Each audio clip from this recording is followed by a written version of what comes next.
چینی صدر شی جن پنگ طویل عرصے سے افریقی رہنماؤں کے ساتھ اچھے تعلقات بنانے کی کوشش کرتے رہے ہیں، جیسے ستمبر میں ہونے والا چین افریقہ فورم۔ چین کی مدد سے چلنے والے انفراسٹرکچر پروجیکٹس کا افریقہ بھر میں اضافہ ہو رہا ہے۔ امریکی انتظامیہ نے واشنگٹن میں قائم ایک قدامت پسند تھنک ٹینک ہیریٹیج فاؤنڈیشن میں افریقہ کے لیے اپنی نئی حکمت عملی کو لانچ کیا۔ حکام کا کہنا ہے کہ اس کا مقصد چین کی بڑھتی ہوئی طاقت کا مقابلہ کرنا اور وسائل سے مالا مال اس خطے میں روسی اثر و رسوخ سے نمٹنا ہے۔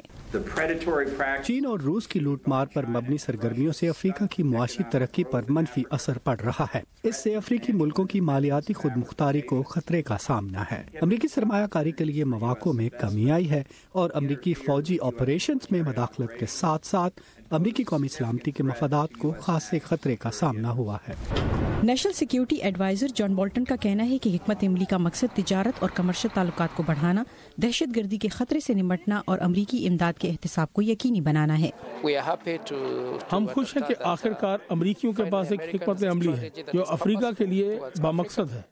نئی حکمت عملی ٹرمپ انتظامیہ کی خارجہ پالیسی کے مطابق ہے، جس میں چین کا مسابقت سازی میں ایک اہم کردار سمجھا جاتا ہے۔ تجزیہ کار ہم اور وہ حکمت عملی کے طور پر اسے منفی خیال کرتے ہیں۔ ان میں بائیں بازو کی طرف رجحان رکھنے والے مائک فوکس بھی شامل ہیں۔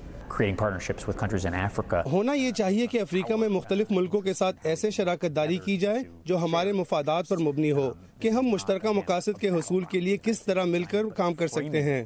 یہ چین اور امریکہ کی کوئی لڑائی نہیں، لیکن یہ بیان کرنے سے اسی طرح معلوم ہوتا ہے اور مختلف لوگوں اور لیڈرز میں ناپسندیدگی پیدا ہو سکتی ہے۔ قومی سلامتی کے مشیر جان بولٹن نے خبردار کیا ہے کہ امریکہ اقوام متحدہ کے امن مشن کے لیے بھی اپنی امداد کا ازسرنو جائزہ لے گا۔ امریکہ ان ملکوں کے لیے بھی اپنی امداد کا ازسرنو تعین کرے گا جن کا خیال ہے کہ ان کا احتساب نہیں ہو سکتا۔